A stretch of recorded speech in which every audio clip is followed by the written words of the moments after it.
If you want to do an appointment, just let me know if you want Zoom or you want in person, because most of my office hours this week on Thursdays and Fridays, I will be here at Liberty if you want to come in person, but we can do Zoom too. So just let me know. All right.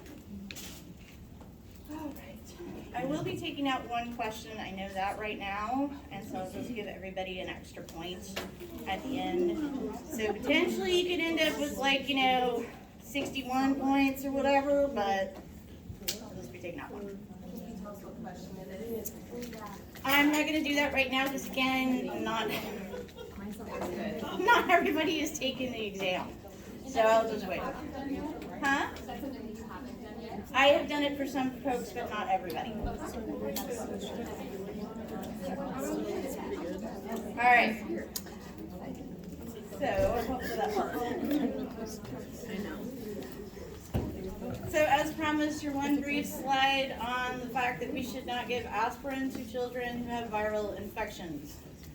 Your key for this one is effortless vomiting. They really don't even know they're going to puke before they puke. So that's one of the things. But all I actually want you to know about it, don't get aspirin to children with viral infections, okay? It is contraindicated. What's the one time it's not? Yeah, and that's not even a viral infection, right? But that's the time we're going to do it for the heart. What was the one exception? Remember we give aspirin, Kawasakis, we give it in rheumatoid fever as well. But we're trying to protect the heart. It's not about other things. Okay. This is one of your main concepts when you're thinking about neurological conditions. And intracranial pressure should not be new to you guys. I imagine you've talked about it before. And many of the symptoms should look similar, right? These are the same symptoms that adults get. So then we just have to talk about, okay, but then how is it going to look when we have our little people, right? So headache, vomiting, drowsiness, that should all look pretty similar. A kiddo might be able to tell you that, their head hurts or something like that if they can talk. What if they can't talk? What if they're infants? What might you see? So what would this look like for them? Because they also aren't walking, right? So they're not going to have ataxia. Sleepiness. Okay, we might see some changes for eyes. So strabismus, nystagmus are definitely symptoms. What about this one? Easy one there. Right, so just like an anterior fontanelle could be depressed with dehydration, this can actually make it enlarged and firm. Okay, so you have that bonus assessment with our infants, kids that are like 6 months and under. What about something else you might see for infants, you think? Yes, they will puke, but possibly, but again, that's similar. So when you're thinking about what does this mean, they're walking with the stumble, how might you see movement changes? Yeah. Well, I was thinking more biggest eye we gave us an idea. You could, but that can be true for anybody, right? Could they have like lack of movement or just kind of? Could be, so we could see just flaccid and lethargy, or we might see unequal strength, right? So that might be another sign. When you're thinking about those neurological signs, and you're thinking about checking what are some of the neuro things we do, right? We check for equal strength, both sides, that kind of stuff. So you're thinking about those same concepts. Could you still do that for an infant? Yes, you could, right? You can have them push against your feet. You can check their grip. All of those things still apply. So just think about how would you look for it if they're not walking, they're not talking, right? How do you think a really bad headache might manifest for an infant? Crying, scream. Love that you brought up screaming and crying. Because another thing we might see is a high-pitched cry. So when you have that neuroirritability, a high-pitched cry can be something that you see. And irritability is also a key. They don't, just you touch them and they're cranky, they're irritable. Nothing is making them happy. They're very difficult to console. Those are all things that you could see with increased cranial pressure. So This is one of the key concepts to think of when you think of neuro, okay? Because it really gives you that idea of what's irritating my brain and what might it look like, okay? And then just think about your different age groups. Would this be similar, I know it's, they're different intracranial pressure, but, with like kids that are withdrawing?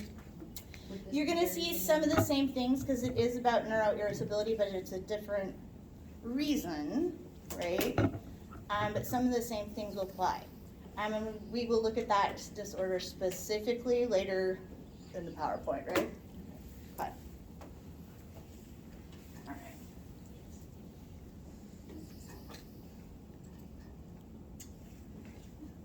Again, just like you would adjust your fall scores, your pain scores for kiddos, we can also adjust our Glasgow coma score for kids. The numbers are gonna look the same, right? So when you start to worry, it still looks the same. But you can notice now you have some age groups, so you can get your 5, your 2 to 5, and your infants here. And it is much more a behavioral scoring system, so some of the things that we're looking for.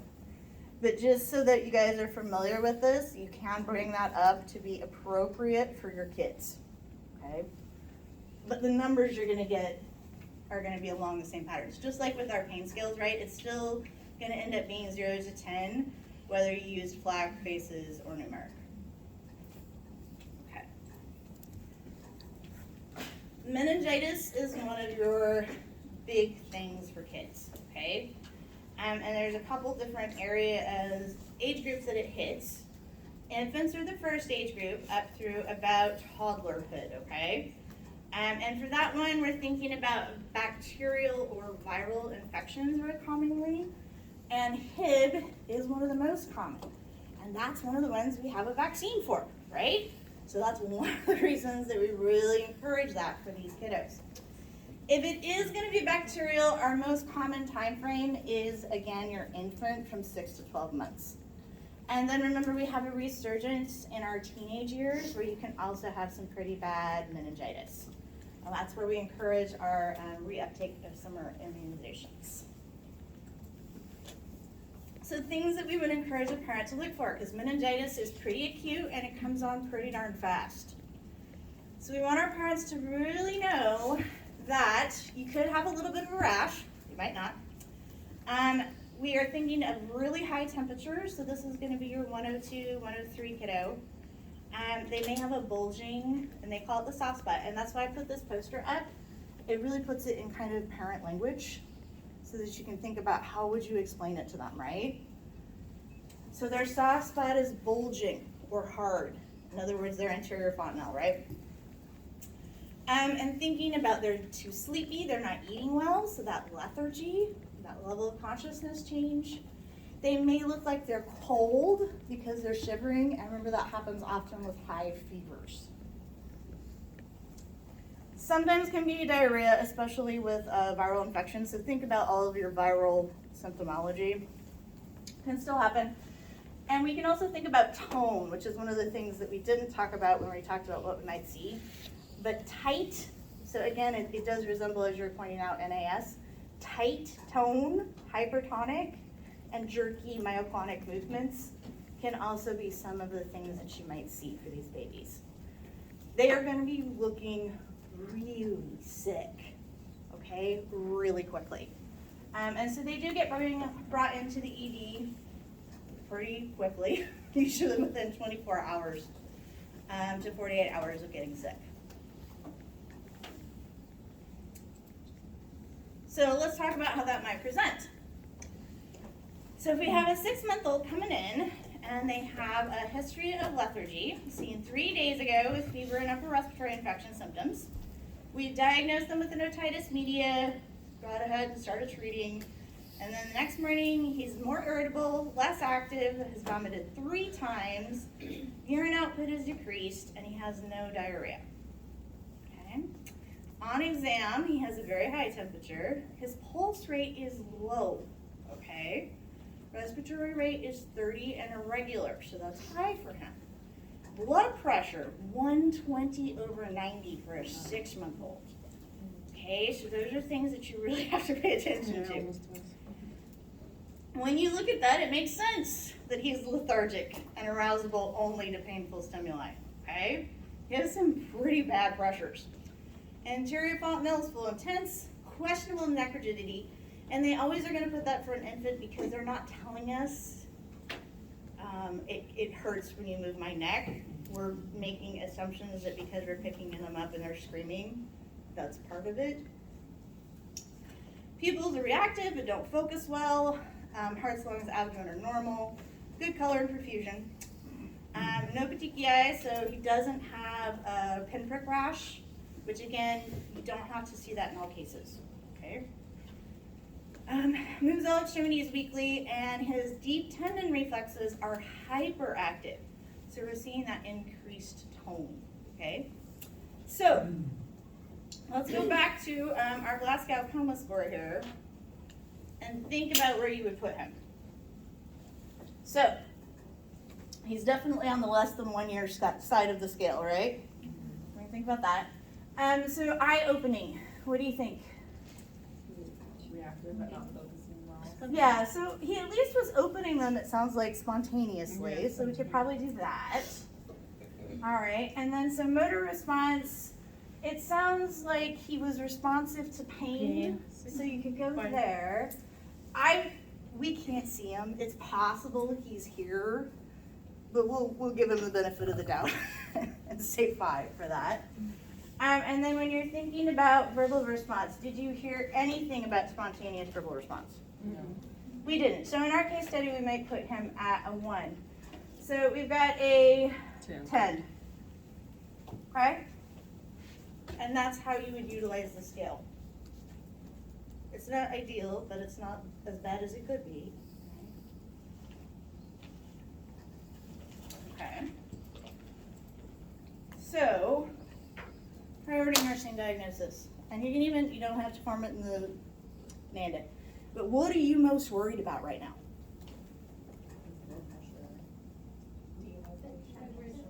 Okay.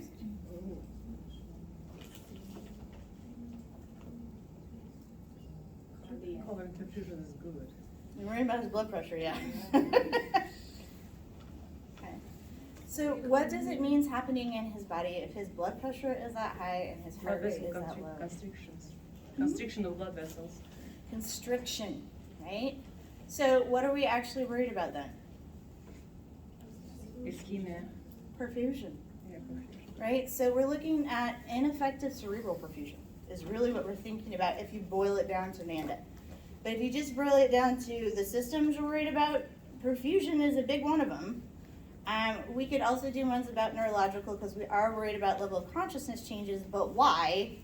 Because of perfusion, right? So those are things to think about. And then it goes to you guys' other concern. He hasn't peed as much as we'd like either, so he is probably dehydrated. So those are things that we think about.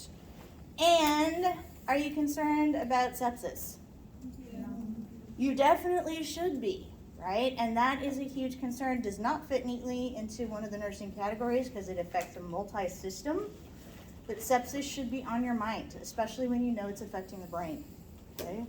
We have a really systemic issue here. So if you know that you're thinking about sepsis, you're thinking about perfusion, what are some expectations of things that you expect to see as orders? IV fluids. Okay? Antibiotics. Okay, so we expect CBC, probably a full workup, and including what? Yes? It's meningitis though, so what additional tests that we don't usually think about? Lumbar. Lumbar puncture, right? Plus culture. So those are some of the things that we'd expect to see for this infant. And then after we get those, we can decide based on what we see in the lumbar puncture, because we can see bacteria in there. And if we do, then we'll go to Mariana's idea of adding antibiotics. If we don't, it's going to be symptomatic, right? And we're just going to try to help out that way. And a viral meningitis can be very severe. Okay, so we did a lot of the things you guys are thinking about. We started an IV. We also did a CT scan because we want to take a look at the brain and see how the inflammation was going, okay? And when we did our LP, it says the cerebrospinal fluid is visibly hazy. What would you hope for it to look like? Clear. It should be nicely, we hope, a champagne tap is what they call it, because it has just a little bit of yellow to it, so it looks like the color of champagne. You can also have rosé champagne, because sometimes you hit a capillary on the way in or out. That's fine, as long as it's clear, right? That's really what we're looking for.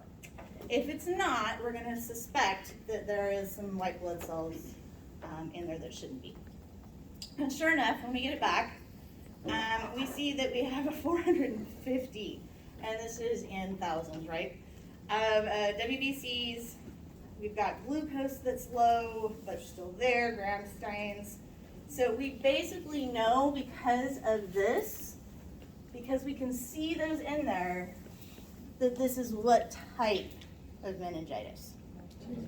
Bacterial. So we know we're going to go for antibiotics, right? So those are things that we know.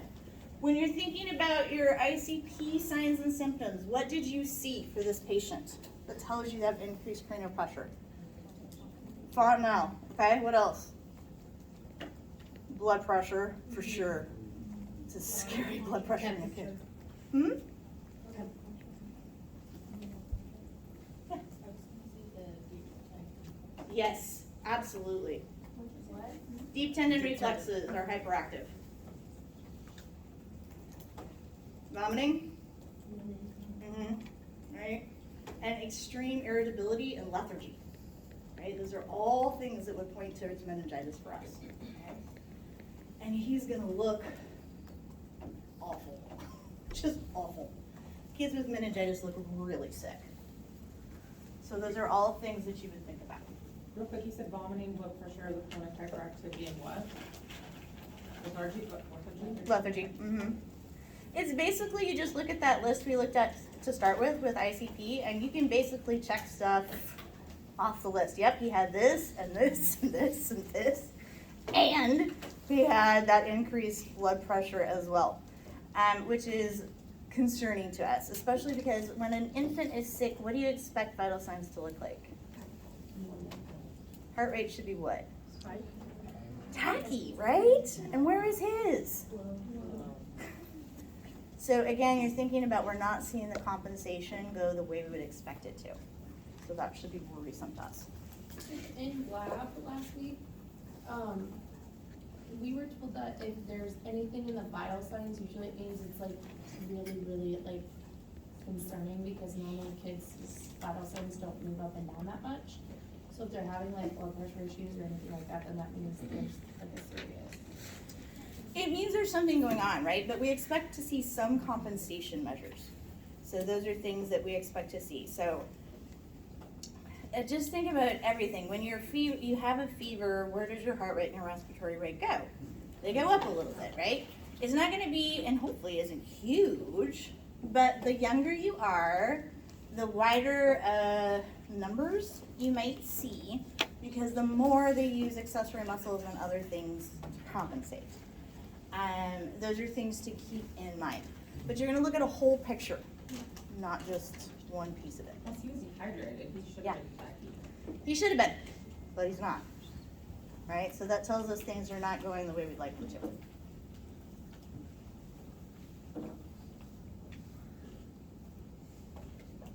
A little bit of tacky is not a bad thing. A little bit. A little bit's okay. All right. So we're going to move on to seizure disorders. And one of the things, of course, that we recognize is that some illnesses can cause seizures, right? Doesn't mean it's a disorder, but they can cause seizures. So some of the reasons you might see seizures, meningitis, right? Infection, right here. You can also just have a congenital epileptic disorder. We don't know why they happen, but some folks do have them, and they happen, right? You can have a congenital anomaly. So you could have a malformed skull, you could have hypoxic episodes that happen before birth that then give you seizure disorders because your brain's just not working the way that it's supposed to. Trauma, so of course if you have a traumatic brain injury, that can also cause seizures. Degenerative disease, so things that cause stroke symptoms, platelet disorders, those kinds of things. And anything else that has to do with perfusion. So anytime we're thinking about delaying perfusion to the brain can cause it. If it's kind of outside the body, we can have just a fever cause a seizure disorder. So febrile seizures are one of those kind of funky things that happens for kids under the age of 5 usually. And we'll go into that a little bit more in a minute. Heart disease, metabolic disorders, and so you guys all know that if you get your electrolytes too far out of whack, yes, you could end up with seizures. Same with the hypocalcemia, hypoglycemia. This again just relates back up to metabolic, right? Toxins. So if I've ingested something that could cause my brain to not react well or could cause my electrolytes to get out of whack, those would be things we can think of. Drugs, recreational, but also, as we discussed, Tylenol, our normal stuff, right?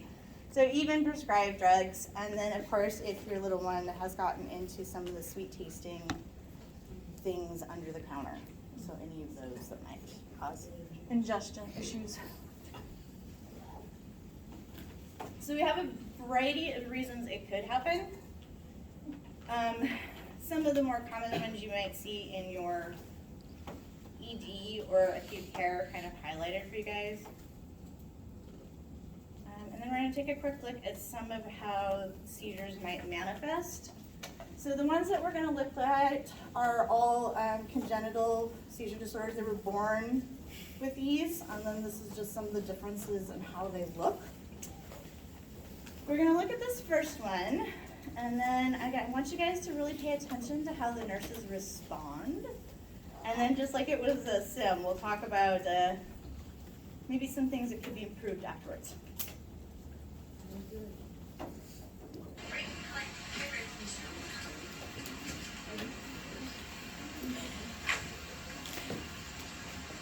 We have a little miniature spider crab. You know what a spider crab is? It makes little designs. It's like a gear. You put your pencil in holes in it. Anyway, it makes all kinds of little designs. Where'd you guys go? The nurses are ready coming in.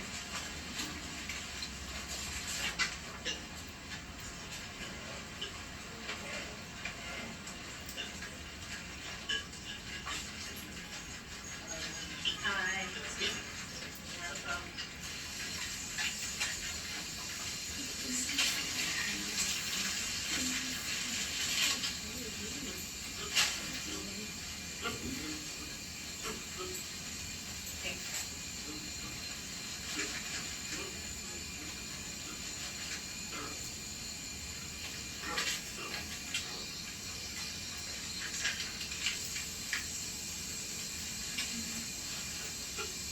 He generally vomits after. He does, okay, yeah, okay. And what else is his letter? Okay.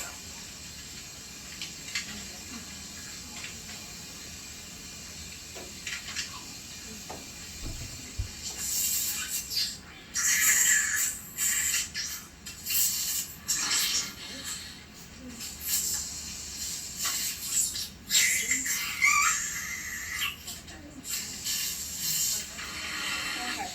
And so our patient's pretty much in a post-ictal stage at this point after having a grand mal seizure or a generalized tonic-clonic. So however you'd like to think about that. So, just like we do when you guys do one, right? What went well for the healthcare team in this scenario? Communication. Okay, so what did you like about their communication? Well, like, one of the nurses was asking, like, oh, does he usually vomit? And then the other nurse was confirming, yeah, he usually does afterwards. And Okay, so that Just actually getting came a from review. the family, but Oh, from the yes, family? yes. Oh, yeah, Right, so, and that's nice too, right? They're really pulling in information from the family who really probably knows the most about the seizure disorder. Okay, Peyton? Pads were already up. Yes, okay, so stage provided, pads are up.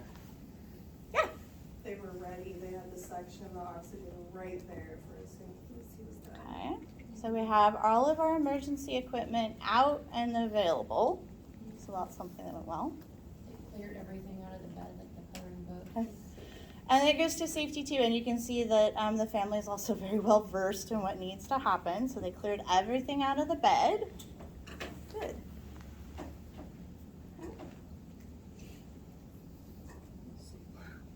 Soft pads all around him so he doesn't. Yep, and he had his pads. Okay. So some things definitely going right for the team, it sounds like. And they were in there pretty fast, and the nurses knew, and the family knew that they would be coming in. They even said that, okay, we got to get ready to get out of the way. The nurses are going to be coming in right now.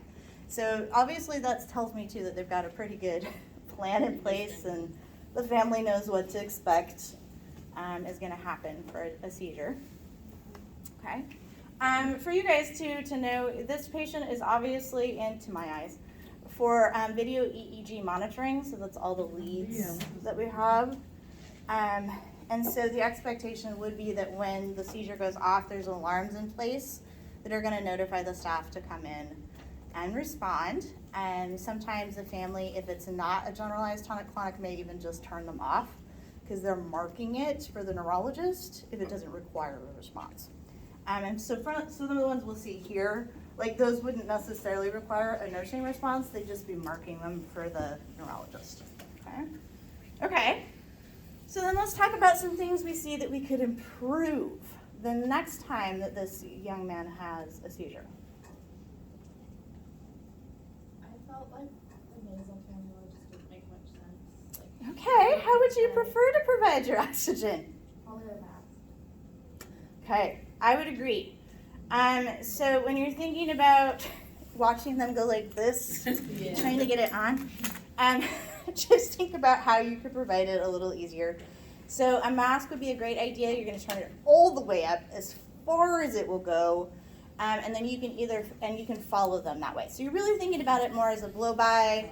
But even if you can then be able to flip it over their head, then they'll have it more on their face. You also have the potential to, not like damage, but really aggravate somebody's nerves trying to get that in there. I thought you weren't supposed to put anything in their mouth. Oh, what a great question, you guys. What did you feel about the sectioning? I didn't be the one to do that. That wasn't Okay. So I would say that you only want to section if you see something that needs to be sectioned and you're worried that the person is going to aspirate if you don't, okay? Otherwise, keep stuff out of their mouth because they are going to bite down on that Yankar. They're going to have pieces of plastic in their mouth. They're going to swallow those pieces of plastic, and it's not a great idea. Now, they did say he usually vomits, so you should definitely have it on. If you do need to use it, make sure you're keeping it at the side so that basically you're just trying to suction out whatever goes in. It should not be deep sectioning. Yeah. But would you turn the patient on his side? Another great question, which they always want you to do, right? Remember though, in practice, that is a recovery position, okay? So think of it that way. Turning somebody on the side in first aid is a recovery position. So that again, if they do vomit right afterwards, they're gonna go to the side and it hopefully doesn't go down their throat. And this is the image I want you guys to have when you're thinking about seizures. Do you see how violent that is? Okay. How many people would it take to hold him on his side? Quite a few. You didn't really see that many people in there. So if you wanted to hold him on your side, who's going to end up getting hurt? Everybody. You are. Everybody. Everybody's going to end up getting hurt. And the patient is not going to remember, not mean to hurt you, but they will. And in the midst of a seizure, even a 5-year-old packs a mean punch. So, I have the black eye to prove it. You just, please make sure you're keeping yourself safe too. In the most case, we are providing safety. Oxygen is needed, but we are letting the seizure happen because it is a known seizure disorder. Okay, so those are things that we're going to think about. When do you need to intervene? Oxygenation besides. Yeah. I don't know, I didn't notice that anyone was keeping record of the time that the seizure was going on. Okay. So time is a big factor. There's a lot of things that are part of the nursing role. We got to keep track of the time. We got to keep track of what's shaken and where, right? We got to keep track of safety, and we got to prepare to provide oxygenation, okay? All of that.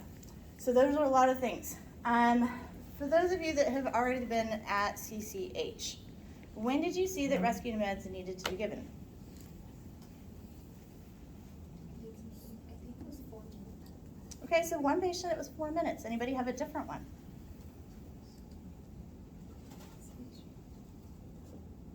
Anybody remember for Allison? When the offsets, like, if it's an indication of when they're like dropping below. It's not necessarily about SATs for rescue meds. Okay. For some patients, it's about frequency. So if they're having multiple seizures within an hour, okay, that's one of the reasons you could give a rescue med. For other patients, think about whatever their baseline is. Generally, if it is over their baseline or at least double their baseline for timing, we're going to provide rescue meds. Those are things we want to think about. If a patient's been seizing 1 minute, though, I think Peyton's right. We start to think about it and be like, all right, do I have rescue meds I can give? If I did need to give them, where are they? What route are they? What do I need to pick up? Do I need to call somebody? It should be starting to go through your mind. You may hope that your patient stops seizing, but you need to start thinking about it, right? Okay. Not everything do we give rescue meds for, but somebody with a generalized tonic-clonic seizure, you may expect for there to at least be a rescue med ordered, okay? And what would you expect to have in your arsenal as a PRN? Anybody know the classification of drugs? A benzodiazepine, yeah. Okay, so anti-epileptics are going to be your first line daily routine meds, but usually a benzodiazepine is going to be one of our rescue meds. Ativan, midazolam, diazepam, the AMs. Think about those. Okay. So it's safe to say that you would be giving a rescue. Honey, good to see you. That was Sorry. It's okay. It's safe to say that you'd be giving a rescue med if it was double the time what they're normally experiencing, or You're going to have an order. So Okay. those are things that you commonly see. But if somebody has an epilepsy disorder, there should be something in there for PRNs with parameters. So we're going to look at this absence case, and then for her seizures are really short, like almost imperceptible if you weren't familiar. For her, it's going to be about more frequency. So we might give her rescue medication if she had 5 in an hour. Okay? So it really, look at the parameters in the PRN for your patient, because seizures are very individualized. And that's why we do those video EEGs, is to learn about that person's seizures and how it looks. Thank you, William.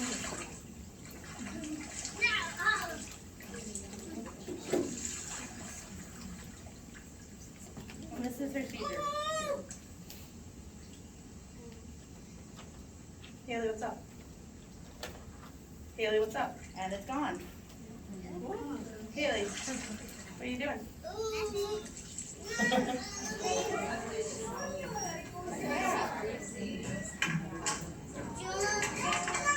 Thank you, William. Thanks for sharing.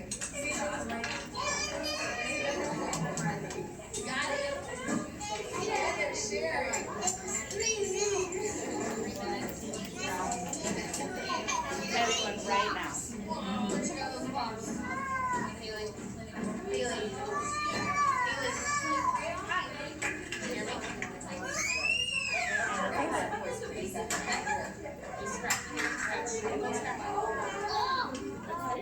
And yeah, those are it. It's very, very short. It's moments of inattention distraction with some autonomic movement. So her scratching, these things, those are the repetitive things, those are autonomic things that she's doing. They're not really within her control. And she's not responsive when you talk to her at first, and then when she comes back around, you can see her sort of come back and she'll respond, okay? So they're really fast. These usually get picked up around school age because, as you can see, you might be tempted to think this child was just daydreaming, right? not listening, too interested in play. So hopefully a parent will pick it up, but it is not always picked up. It's one of those differential diagnoses when we start having somebody evaluated for ADHD, some of those pieces, okay? So just so you guys know, it's not something that you as a nurse might notice, right? It's something you'd be relying on the family to tell you about. What does it usually look like when this child has seizures? How long do they usually last? How do you guys usually need to respond? Right? So this is another one where we're really relying on those parents to tell us about it and to get a really good history so that then we can respond appropriately.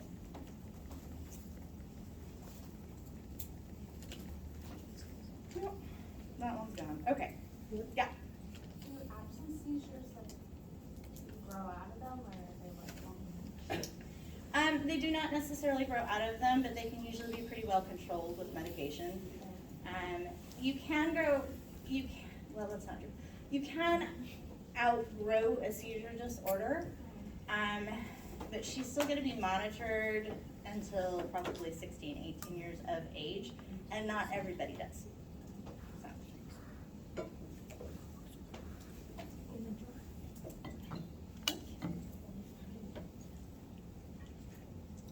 Okay. I also do want to talk briefly about an acute seizure type. This one is something you're going to outgrow, but it's terrifying to parents. So that's one of the reasons to talk about it. Yeah. This type of seizures, they change for this one person, or if you're stuck with one type of seizures, like short ones, it will be your type of seizures through life, or? That's an excellent question. Most of the time you'll have the same type, but if you go off your medication or are not taking it properly, you are at risk for having a longer, bigger kind of seizure. So there is definitely some of those risks. So think of it the same way you think about anything, guys. It's a chronic illness, right? So if you have an acute illness on top of your chronic illness, it may make it harder to cope for your body. You're going to probably see increased seizure activity at that time, and you could see longer, more intense seizures too. Mm-hmm. In order to get diagnosed with epilepsy, is it only one seizure or is it multiple? No, you need definitely more than one, and a neurologist consult, and a video EEG, extensive things, okay? Because this is definitely going to be one seizure. But my expectation is that you're not going to go on to develop epilepsy. Most people don't, only a teeny tiny little percentage of them. The interesting thing too about febrile seizures, you guys, is not about the end number of the fever. It can happen almost at any point as the fever starts to go up. So if you just put your hand on their forehead, they may not even be that hot yet. That doesn't seem to be part of it, okay? You also cannot prevent the seizure by cooling them or providing Tylenol or anything like that. It's just a happening. We're not sure why. Does this happen like multiple times in the child's life? It can. For a small number of kids, it will happen more than once with viral illnesses. But for most kids, it's a one and done. They've had it this one time and their body, for some reason, just decided to get excitable. And it did this. I had one hospitalist who used to say, for whatever reason, this particular illness has caused your child's brain to just need a hard reset. So it just shook everything, shut itself down, and then came back online. And that's how he would explain it.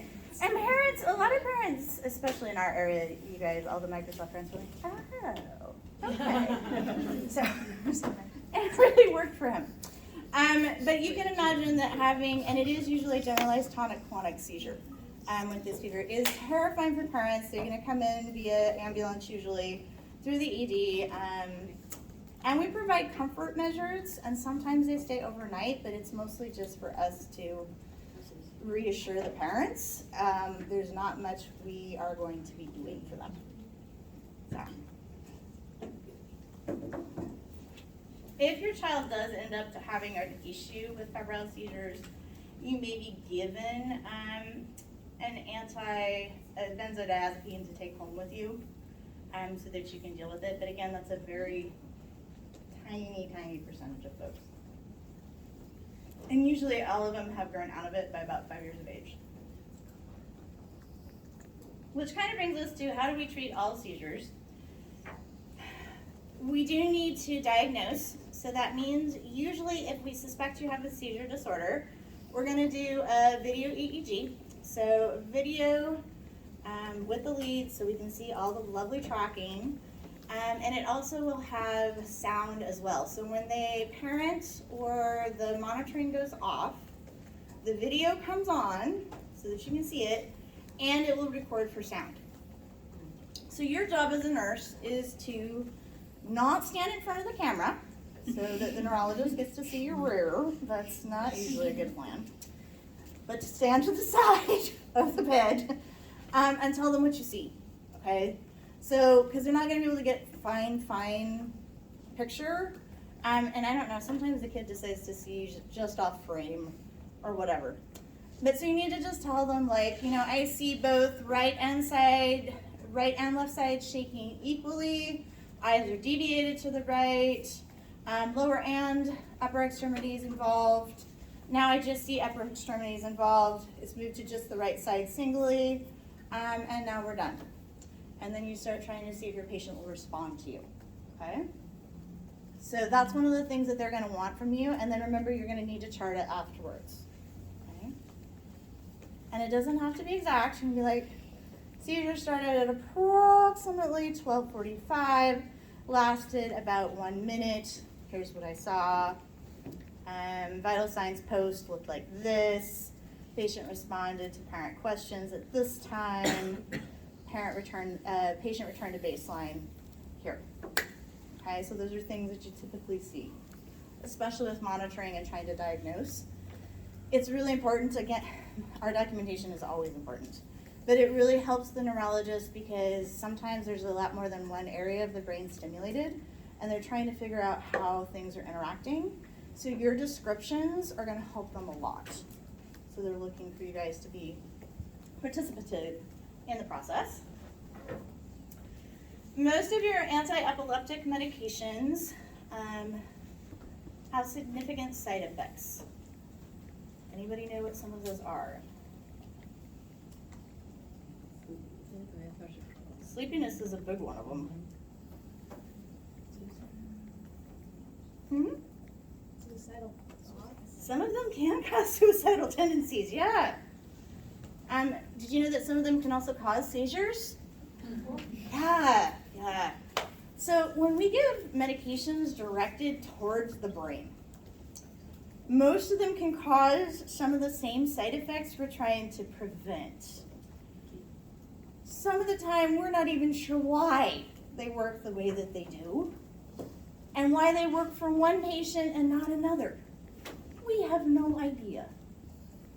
The brain is like the last great frontier, y'all, I swear.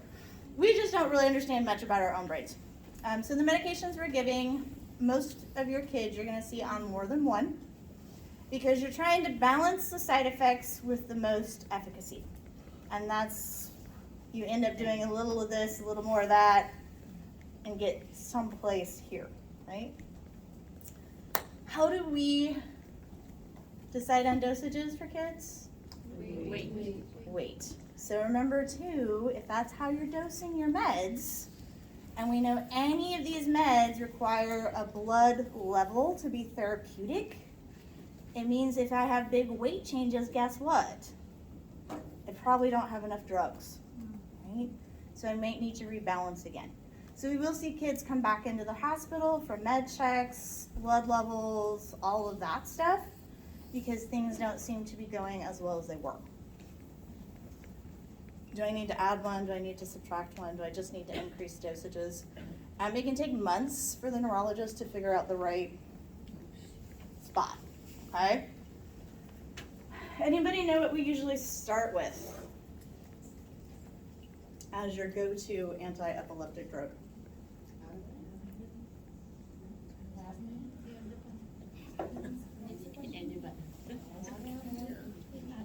It's a great one, you guys. It's so nasty, so bad for you. Phenobarbital. Phenobarbital. Want a nice alcohol in the elixir too? Just what you want to be giving a young child. But it is one of the only FDA-approved medications for childhood seizures. Okay? Most of your other meds are not necessarily approved for children. We're going to give them to them anyway. Why do you think they're not FDA approved? They can't study them because nobody's putting their kid up for that study. So it doesn't mean that they don't work. It means that we don't have a peer-reviewed study to tell us that they do. And so instead, we're just adjusting the dosages by weight, giving them to the same seizure disorder types that we would give for adults, but just recognize they may not be approved. I find that like it's weird that we would give them that because barbiturates are known for like a lot of like the early 1950s like stars, like they would die from overdoses of those. So are those like closely like monitored with our kids? Like how is that? Of course. I don't know, I just like Remember, all interventions, especially medication interventions, are a balance between preventing severe side effects of the illness versus the medication. Every single medication you take, over the counter or otherwise, has potential side effects. And you take them, knowing that, and willing to risk that potential side effect to get rid of whatever it is that you're taking it for. It's the same thing, okay? We're still gonna be making sure, that's why we use weight to really make sure that we're giving proper dosing. We're gonna monitor to make sure the side effects are not severe enough. So looking at that respiratory rate, looking at the level of consciousness, all of those things are gonna be part of our monitoring. But it is usually the first thing that you're gonna see prescribed, especially for infants. Because it's one of the ones we know we can give them, and it can be especially helpful for infantile spasm, which is the most common, frequently seen epileptic disorder in infancy, okay? I can get the video to show, but it looks a little bit like, if you weren't used to it, like they're doing the fencing reflex. So there's a lot of this, right? And then you'll see them go to the other side. It goes up and shakes a little bit. It's a frequent way that they might manifest. So if you were a new parent, you might not see that as an abnormal movement for a little while until it got to be too repetitive. They are very difficult to control. And remember, with every seizure, we're thinking about the effect on the brain and trying not to deprive it of oxygen, okay? So those are some of the things we worry about. When we have infantile spasms, one of the things that has actually been a really great transition for us, for infants, has been the ketogenic diet. And this is like Atkins, but on steroids. So you are weighing your food, okay, to make sure that it has like minimal, it's like all fats, so much fats. No carbs, none. Like minimal as you can get. And there are specific diet recipes, support groups, all of that kind of stuff for these kiddos that are on this diet. The idea behind it is that we're gonna train the brain to have a different energy source. And something in that helps it switch over and can actually be very effective for seizure control.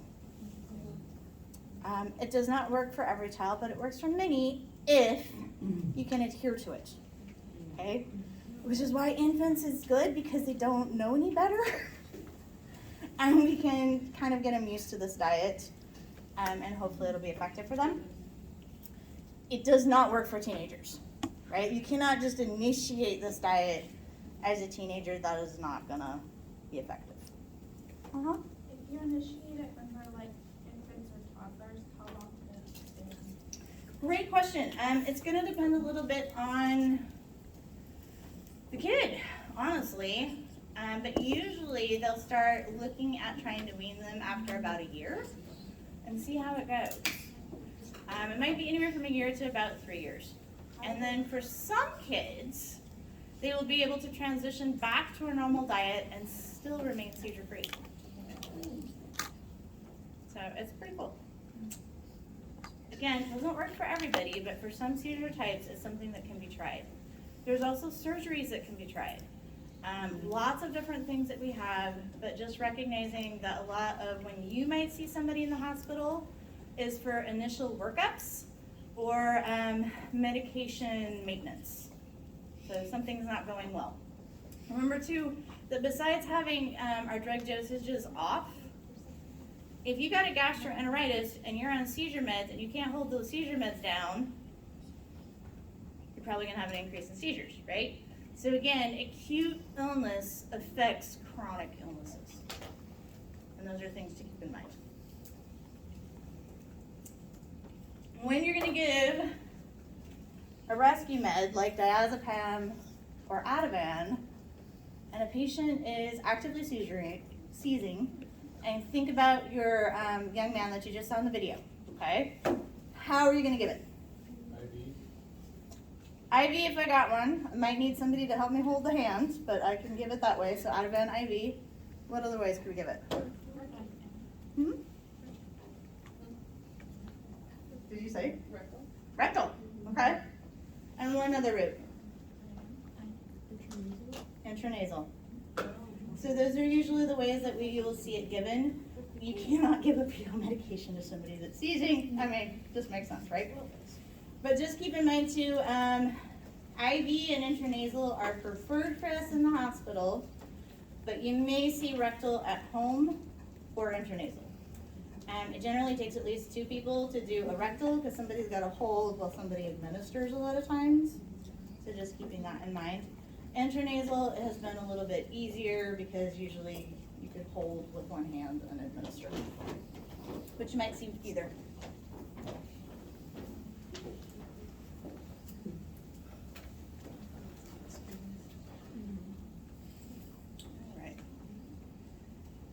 We won't talk a lot about concussion, but just it does fall under traumatic brain injury. Keeping in mind that this goes right back to intracranial pressure. Those are the things that you're looking at, right? And one of the things that we're worried about is, I'm gonna be more worried about you if you have level of consciousness changes than I am if you've cracked it and you got no symptoms. Why? If it's cracked, I got someplace to swell, right? And so I don't have to worry as much about that. Those are just things to think about.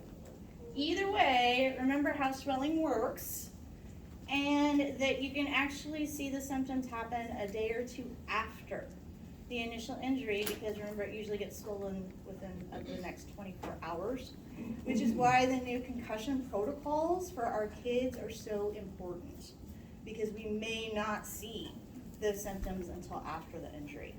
So we want to make sure that we keep them out and give them a chance to be monitored and not get back into the game. Because sports injuries are a pretty frequent one. But you can also have bicycle injuries, all kinds of stuff.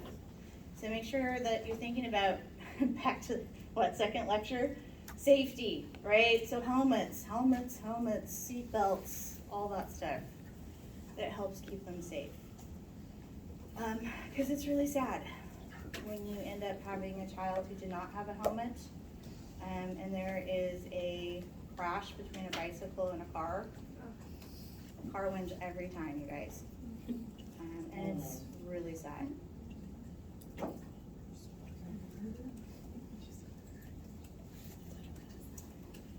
For neurological, that has to do with, again, congenital issues. Neural tube defects, I know you guys have gone over them with Susie about kind of the whys. You already have thought about it as far as your newborn assessments. That's why we're looking at the spine, especially down below, to make sure we don't see any of dimples, tufting that indicate some of these congenital issues, okay? For spina bifida, which is especially one of the ones that we're thinking about, if it's occulta, it means it's not coming out, it's not visible, so occult, right, hidden. But you could still see a dimple or that tuft. So that's one of the ways that we might suspect spina bifida if we hadn't picked it up earlier. But you can also see it with cysticus, so think cyst, right? That's where you can see actually the protrusion of some of that spinal cord outside, okay? So that's the one we're thinking about when we talk about management. That needs to be closed like ASAP, right? You cannot have pieces of your spinal cord just out there to the air. That's not good. But in the meantime, how would you protect it until surgery? Dressing? Dressing, what kind? And Sterile, sure. Probably something that needs to be sealed. Okay. Should it be dry or should it be moist is your question? Moist. And they will make special ones. Non-stick, moist dressings that are usually sealed on 3 sides, okay? To 4, depending on the size of it, your orders, and those will all be there. But just to keep in mind, how is this baby gonna be positioned? On their stomach, right? And that's the other thing. So you know you're gonna have CRM monitors, they're going to the NICU. These are all things that you would be able to expect. Again, a lot of times these are picked up on ultrasound. So if you did see this, I remember that baby's probably getting delivered by C-section. Okay, because we're trying not to compress that spinal cord. So those are all things that we would expect for this child. When they've gotten that closed out, and this is somebody who may need a ventral peritoneal shunt to relieve some of that pressure and excess fluid that's happening in their brain. So it's draining from the ventral, from here to here, right? And you can actually feel it usually behind their ear. And so we would be checking for pressures and fluid buildup. And then I's and O's that tell us if it's draining properly. We're going to expect for them to have muscle weakness and sensory deficits in the lower extremities, spinal cord injury, right? So those are the things you think about. Bladder bowel incontinence.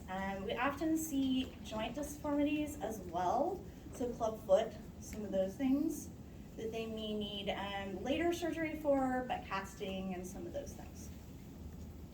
Okay. Why don't you guys go ahead and take a break, and then we'll come back to NAS. Quarter after.